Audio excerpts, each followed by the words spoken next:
Guys, ini adalah tanaman termahal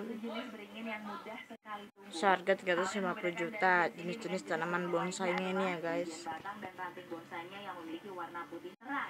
Saat masa pembatasan sosial berskala besar berlangsung di Indonesia, banyak orang-orang yang memilih untuk berkebun di rumah. Bahkan saat ini jenis tanaman bonsai pun mulai banyak dilirik peminat tanaman hias. Bonsai beringin adalah salah satu jenis bonsai yang cukup banyak diminati dan sudah populer sejak lama. Tanaman beringin sendiri adalah salah satu jenis tanaman yang cara tumbuhnya melalui bibit yang tumbuh di dalam batang pohon dari tanaman lain. Jangan lupa subscribe dari tanaman beringin and like oleh karena itulah sejak dan share, karena subscribe itu gratis dan kalian akan rugi kalau tidak akan subscribernya. Jika subscriber saya mencapai 1.000.000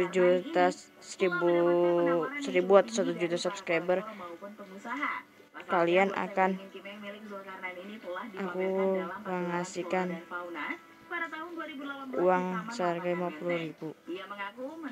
Asalkan videoku banyak yang subscribe hingga 1.000 atau 1 juta subscriber. Subscribe semuanya ya. Ada beberapa nama besar yang melemparkan tawaran untuk mengakuisisi bonsai miliknya. Salah satunya adalah Presiden Inter Milan, Erick Thohir. Beliau pernah menawar dengan harga 175 juta rupiah.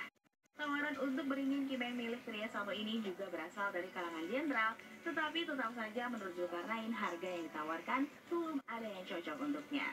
Tak hanya kalangan pejabat dan jenderal yang mengidolakan tanaman bonsai ini, artis dalam negeri pun menyukai tanaman kerdil ini. Misalnya Aziz Gagap, artis komedian satu ini juga memiliki hobi merawat tanaman bonsai. Dilansir dari kanal YouTube milik Aziz Gagap, ia pun menggemari tanaman bonsai jenis kimeng ini. Ia pun rela merogoh kocek hingga 300 juta rupiah untuk membeli tanaman bonsai ini. Bagaimana pemirsa? Apakah Anda berniat untuk berbisnis dan memelihara pohon bonsai ini?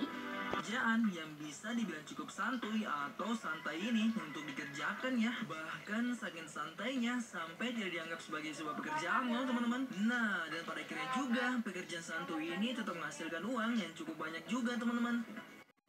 Google Earth Mapper. Yang kedua itu ya guys. Kalian pernah bertanya-tanya nggak nih tentang siapa ya yang membuat foto untuk Google Earth dan juga Google Maps? Yaps, mereka adalah para mapper yang dipekerjakan oleh Google untuk mengendarai tracer yang dilengkapi oleh kamera digital besar untuk memotret area yang dilaluinya. Di pekerjaan ini kamu hanya perlu berjalan kaki atau menaiki kendaraan yang telah dipasang alat kamera digital ini. Nah, dengan begitu juga kamu perlu berkeliling ke suatu daerah untuk mengambil suatu gambar teman-teman. Dan untuk gaji bagi seorang mapper bahkan bisa mencapai 58.000 dolar Amerika atau sekitar 828,5 juta per tahunnya. Dengan kata lain, gaji rata-rata per bulannya sekitar 69 juta rupiah teman-teman.